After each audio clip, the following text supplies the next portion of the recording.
The boardroom on the 47th floor of Meridian Industries had floor-to-ceiling windows that made everyone inside feel like they owned the city below. 12 executives sat around a polished mahogany table, their attention fixed on the quarterly projections displayed on the far wall. And then Ethan Cole, a man most of them had never bothered to learn the name of, stood up from his seat near the door and said 5 words that stopped everything. "I'm the new owner." Vivian Cross, the 32-year-old billionaire who had built this company from a startup in her garage to a Fortune 500 giant, looked at him and laughed. It was a genuine laugh, the kind reserved for jokes that catch you off guard. She waited for the punchline, for someone to explain this interruption, but Ethan simply placed a folder on the table, his expression calm, almost apologetic. In the back of his mind, he heard his daughter's voice from that morning. "Text me when you're done, Dad." Ethan Cole had worked at Meridian Industries for 11 years.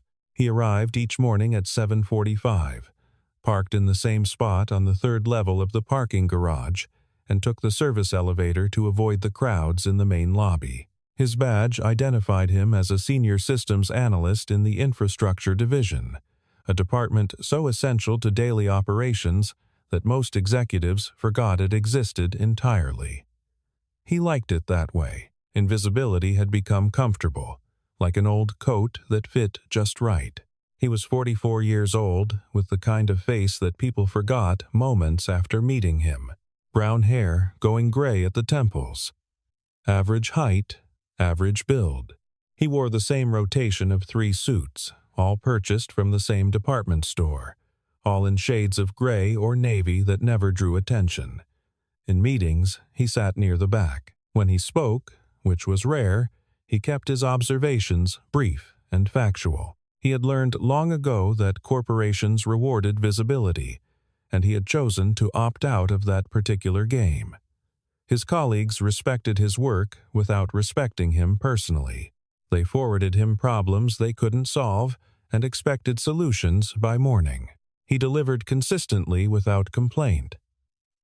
No one invited him to after-work drinks. No one asked about his weekend. He existed in that strange professional limbo where competence was acknowledged but never celebrated. What none of them knew was why Ethan had chosen this particular form of existence. Every evening he left the office at exactly 5:15. Not a minute later, he drove to Westbrook Elementary School, where his daughter Lily waited on the front steps with her backpack and her latest library book. She was 10 years old, with her mother's eyes and her father's quiet disposition.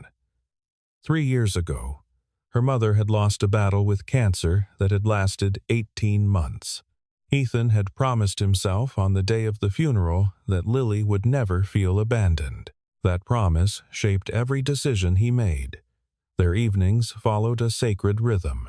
Homework at the kitchen table while Ethan prepared dinner. A meal together, no screens allowed, where Lily told him about her day in elaborate detail. Reading time on the couch, her head against his shoulder, the smell of her strawberry shampoo mixing with the pages of whatever adventure they were currently sharing.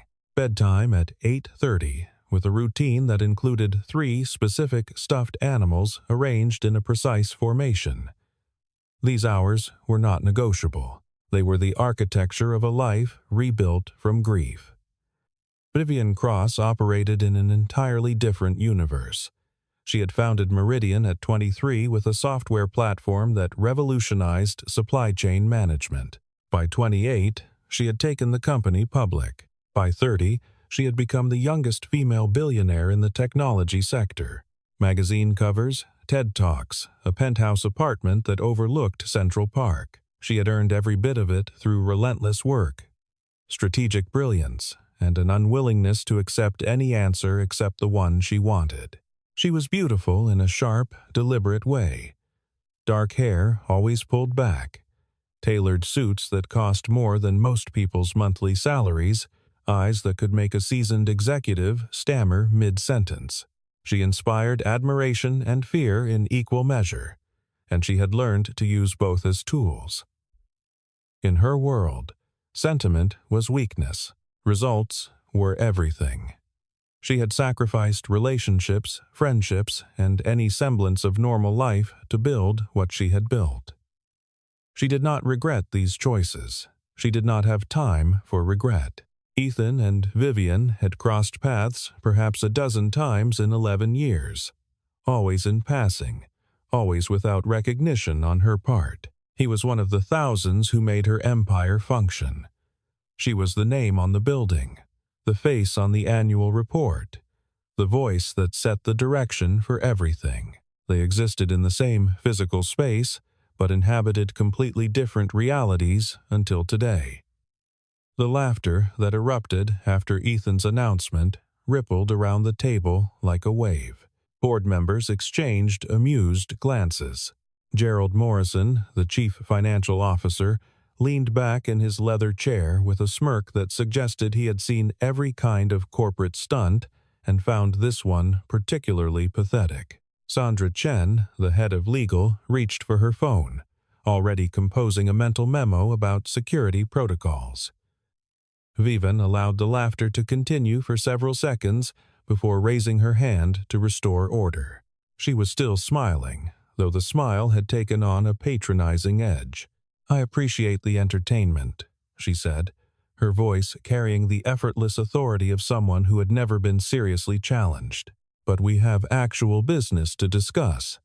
Perhaps security can escort our friend back to wherever he came from." Ethan remained standing. He did not argue. He did not raise his voice. He simply waited for the laughter to exhaust itself, his hands resting calmly at his sides. There was something unnerving about his stillness, though no one could have articulated exactly why. "Do you even know who I am?" Gerald asked, his tone dripping with condescension. "I've been on this board for 15 years. I've seen people try every scheme imaginable to get a piece of this company. Whatever paperwork you fabricated, it won't survive 5 minutes of scrutiny." Ethan met his gaze without flinching. "I'm not asking you to believe me. I'm asking you to read." The folder sat untouched in the center of the table, a mundane object suddenly charged with inexplicable tension. No one reached for it. The laughter had faded into an uncomfortable silence. Vivian's smile remained fixed, but something behind her eyes had shifted, calculating, reassessing. Marcus Webb, a junior attorney who had been sitting in on the meeting as an observer, was the first to move. He was 29, ambitious, and eager to prove himself useful. He reached across the table, pulled the folder toward him, and opened it with the casual confidence of someone expecting to expose a fraud. The first page was a cover letter. The second page was a corporate charter dated 14 years ago. The third page made him stop breathing. "I think you need to see this." Vivian's smile finally disappeared. She held out her hand, and Marcus passed the folder to her with the careful reverence of someone handling something dangerous. She began reading, her expression shifting through phases of confusion, disbelief, and something that looked almost like fear. Ethan glanced at his watch. The meeting had already run longer than he expected. Lily had an art project due tomorrow, and he had promised to help her finish the painted backdrop tonight. He needed to pick up more blue acrylic on the way home. The silence in the room had become suffocating. Every executive sat frozen, watching Vivian read, waiting for her to declare the documents fake, to summon security, to restore order to a universe that had suddenly tilted off its axis. She turned pages slowly, methodically, her jaw tightening with each new revelation. "Where did you get this?" she finally asked, her voice barely above a whisper. "I've always had it," Ethan replied. "I just never had a reason to use it." What the documents revealed was a story that had been buried under 14 years of explosive growth and deliberate forgetting. In the earliest days of Meridian, before the company had a proper office, before it had investors or a board or even a coherent business plan, Vivian Cross had faced a crisis that nearly destroyed everything before it began. A former partner had attempted a hostile takeover through a complex series of fraudulent contracts. The legal battle would have bankrupted the fledgling company. Vivian had been 23 years old, brilliant but inexperienced, watching her dream collapse in real time. She had reached out to everyone she knew, desperate for anyone with the technical and legal knowledge to untangle the mess. Ethan Cole had been 30 at the time, working as an independent consultant specializing in corporate security systems. A mutual acquaintance had connected them. For 6 weeks, Ethan had worked around the clock, dismantling the fraudulent infrastructure piece by piece, documenting every irregularity, building a case that ultimately saved the company. He had done it without fanfare, without demands, driven by nothing more than the intellectual challenge and a quiet belief that Vivian's vision deserved a chance to succeed. When it was over, Vivian had been so grateful, so convinced that she owed him everything that she had insisted on compensation beyond his consulting fee. Ethan had refused cash. He had refused stock options in the traditional sense. Instead, he had asked for something that seemed almost absurd at the time: a contingent ownership clause buried deep in the founding documents, activated only under specific conditions that everyone assumed would never materialize. Vivian had agreed because the company was worth almost nothing then, because Ethan had saved her, because she never imagined Meridian would become what it became, or that Ethan would quietly join the company years later content to work in obscurity. While the clause sat dormant in files no one ever reviewed, the specific conditions involved a complex series of triggers related to corporate governance violations. Over the past 3 years, as Meridian grew faster than its internal controls could manage, those triggers had been tripped one by one. The clause had activated automatically. Ethan had received the notification 6 months ago. He had spent the intervening time having the documents verified by 3 independent legal firms. "This is impossible," Gerald said, his voice cracking slightly. "We would have found this. Our lawyers would have flagged it." "The clause was designed to be overlooked," Ethan explained calmly. "That was the point. I helped design your document management system when I joined the company. I knew exactly where something like this would disappear." Vivian looked up from the papers, her expression unreadable. For the first time in years, she faced a situation where her usual tools were useless. She could not intimidate this man into backing down. She could not outmaneuver him with resources or connections. The legal foundation of her own company had just revealed a crack she had forgotten existed. "What do you want?" she asked. The question hung in the air. Every executive leaned forward, expecting to hear demands for money, for power, for the kind of revenge that corporate dramas were built upon. This was the moment where the quiet man would reveal his true colors, would expose the ambition that had been hiding behind 11 years of calculated invisibility. "I have dinner to make." No one laughed this time. The answer was too strange, too disorienting to process as a joke. "You have controlling interest in a company worth $47 billion, Sandra Chen said slowly, as if explaining something to a child. "My daughter is expecting me."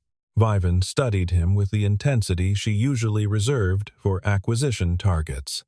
She was looking for the angle, the hidden agenda, the leverage he was building toward. She found nothing but a tired man who genuinely seemed more concerned about traffic than about the empire he had just claimed. "You've known about this for 6 months," she said. "You could have called a press conference. You could have sent lawyers. You could have destroyed everything I've built. Why walk into a board meeting like this? Why tell us to our faces?"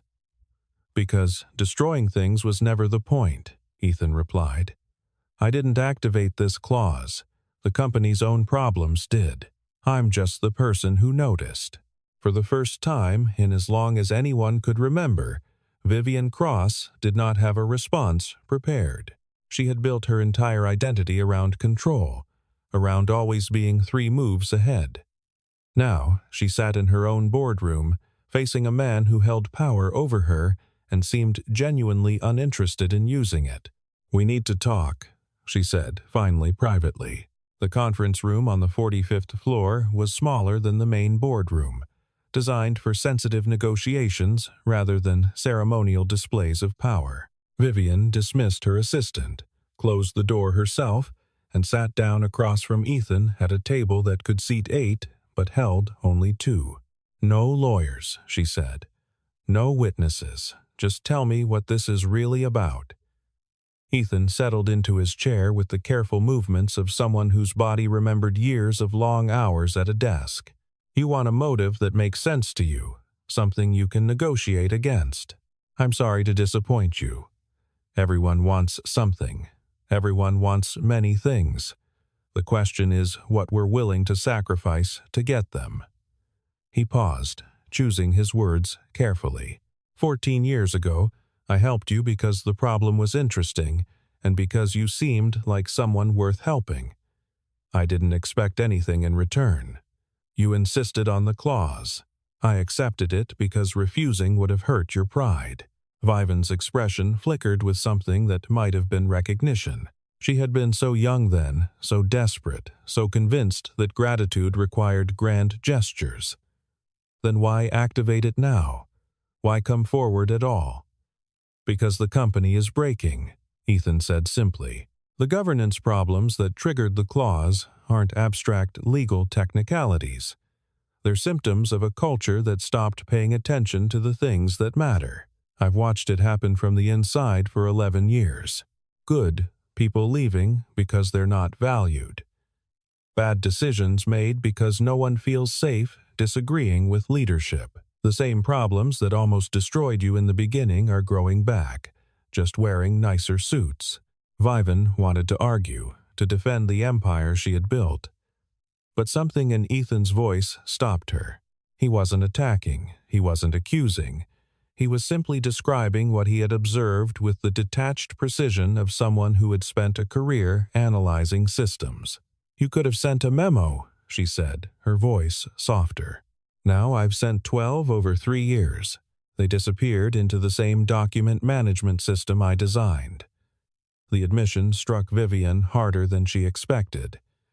She thought of the countless reports that crossed her desk, the filtered summaries prepared by assistants who knew what she wanted to hear, the isolation that came with being the person everyone was afraid of. "My wife was diagnosed 4 years ago," Ethan continued. "Cancer. The aggressive kind. She fought for 18 months. During that time, I learned something important. There is no amount of money or power or status that matters when you're holding someone's hand in a hospital room at 3:00 the morning. I stayed at this company because the work was stable and the hours were predictable. I needed to be present for my daughter. I needed to be home for dinner. That has been my priority. It still is." Vivian was quiet for a long moment. She had heard stories like this before, of course. Employees with sick relatives, with personal tragedies, with lives outside the office. She had always processed them as abstractions, as variables to be managed rather than realities to be understood. "What do you want me to do?" she asked. And for once, the question was genuine. "What you should have been doing all along. Listen, not to me specifically, but to the people who keep this company running while being treated like furniture. Fix the systems that reward loyalty with invisibility. Build something that doesn't require fear to function. And the ownership clause, we can structure something that makes sense. I don't want to run a company. I want to pick my daughter up from school and help her with her homework and read books on the couch until she falls asleep. That's my life. That's what I chose. I'm not looking to trade it for something larger." The sincerity in his voice was disorienting. Vivian had spent her entire career surrounded by people who wanted more, always more, whose ambitions expanded to fill whatever space was available. Ethan's contentment with a small, quiet life seemed almost alien. "You could sell your stake," she said carefully. "The numbers would be life-changing." generational wealth. My daughter has a home. She has a father who shows up. She has a school she loves and friends she's known since kindergarten. What would I buy with billions that would improve any of that? It was such a simple question, and Vivian realized she had no answer. The days following the boardroom, revelation moved with unusual speed. Vivian called an emergency session with the full board, minus Ethan, and presented the situation with a transparency that surprised everyone who knew her. There were lawyers involved now, multiple firms reviewing the clause from every angle. But the fundamental reality was undeniable. Ethan Cole held legitimate controlling interest in Meridian Industries. The question was what to do about it. Gerald Morrison pushed for aggressive action. Surely there were grounds to challenge the validity of a 14-year-old document. Surely Ethan's years of employment created conflicts of interest that could be exploited. Surely something could be done to restore the natural order. Vivian listened to his arguments and for the first time in their professional relationship found them hollow. Gerald's instinct was to fight, to protect, to preserve power at any cost. It was the same instinct that had driven her for a decade. But sitting across from Ethan in that small conference room, hearing him talk about hospital rooms and homework and the things that actually mattered, something had cracked in her certainty. "We're not going to challenge him," she announced, her voice cutting through Gerald's latest objection. "We're going to listen." The boardroom fell silent. Sandra Chen looked up from her notes with an expression of genuine shock. Gerald's mouth opened and closed without producing sound. "The governance issues that triggered this clause are real," Vivian continued. "I've spent the past week reviewing reports that should have crossed my desk years ago. Complaints that were buried, warnings that were ignored. We built a machine that was very good at making money and very bad at hearing anything it didn't want to hear. That ends now." Ethan's phone buzzed with a text message. It was from Lily. "Pizza or tacos for dinner?" He smiled and typed back, "Your choice. Home in 20. The restructuring that followed was neither dramatic nor immediate.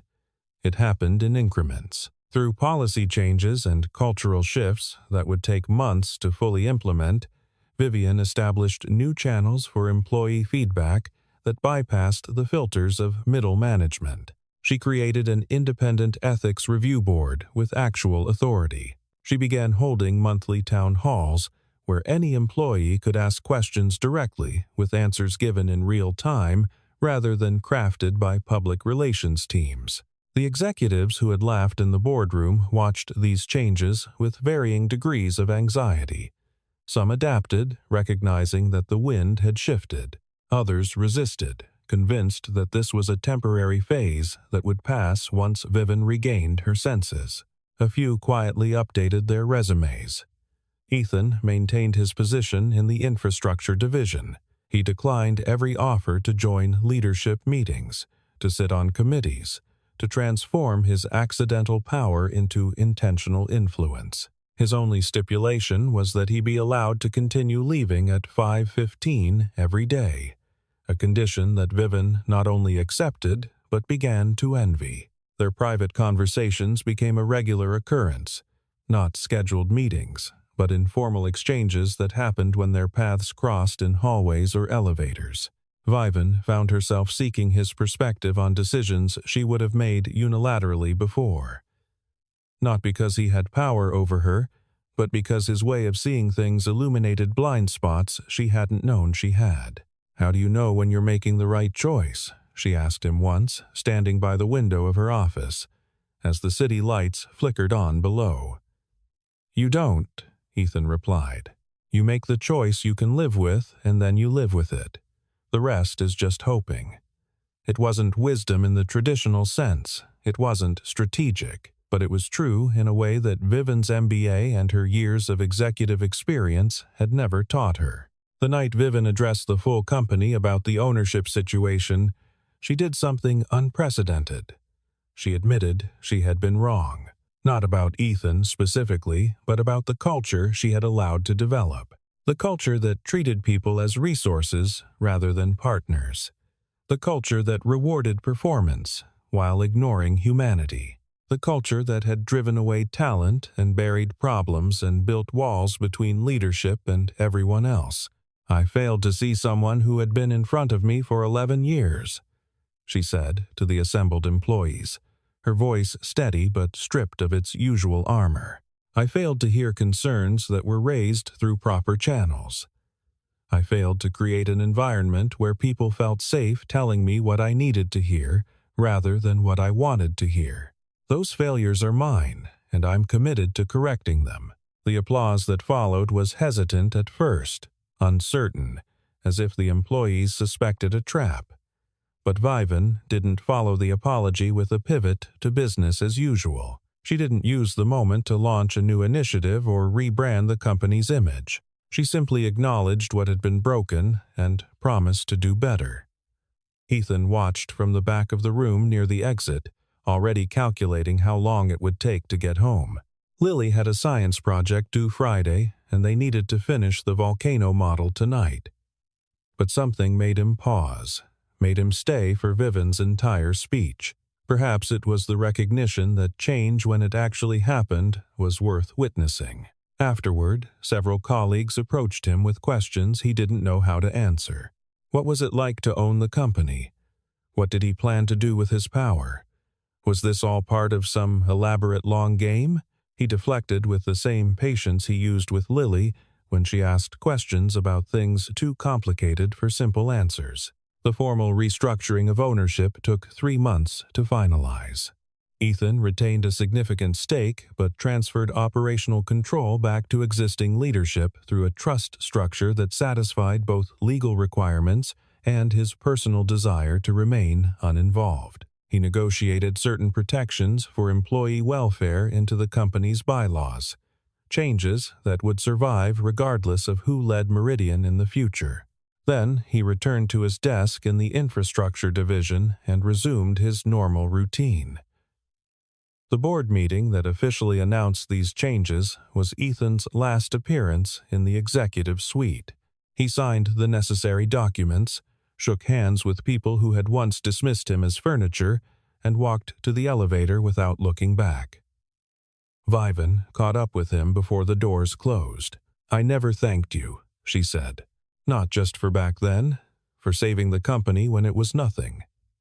For now, for giving me a chance to see what I'd become." Ethan smiled. The same quiet smile he gave Lily when she showed him a drawing she was proud of. "You did the hard part. Seeing is just the beginning. Changing is what matters. Will you at least stay for the reception? The board wants to acknowledge everything properly. I appreciate the offer, but I have somewhere to be." Vivan nodded, understanding now what she hadn't understood before. "The dinner that matters." "The dinner that matters," he confirmed. The elevator doors opened on the lobby. Ethan stepped out into the marble atrium, past the security desk where the guards had finally learned his name, through the revolving doors, and into the evening air of a city that had no idea what had just happened on the 47th floor. His car was where he always parked it. 3rd level of the garage, same spot for 11 years. He drove through traffic that was lighter than expected, made good time on the crosstown route, and pulled into his driveway just as the streetlights flickered on. Lily met him at the door with her backpack and her latest library book, and a smile that made every compromise he had ever made worthwhile. "You're home," she said, as if there had ever been any doubt. "I'm home." They made dinner together, pasta with the red sauce she had learned to love when her mother was still teaching her to cook. They worked on the volcano model, layering paper mache and mixing the baking soda solution that would create the eruption for Friday's presentation.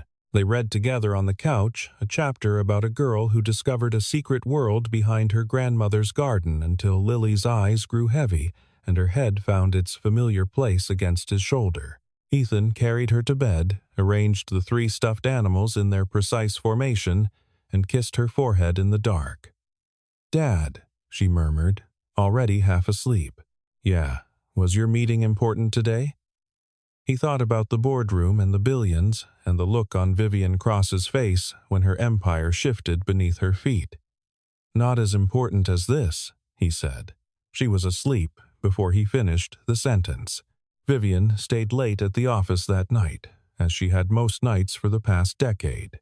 But instead of reviewing reports or preparing for tomorrow's battles, she stood at the window of her penthouse office and looked out at the city that had once felt like her conquest.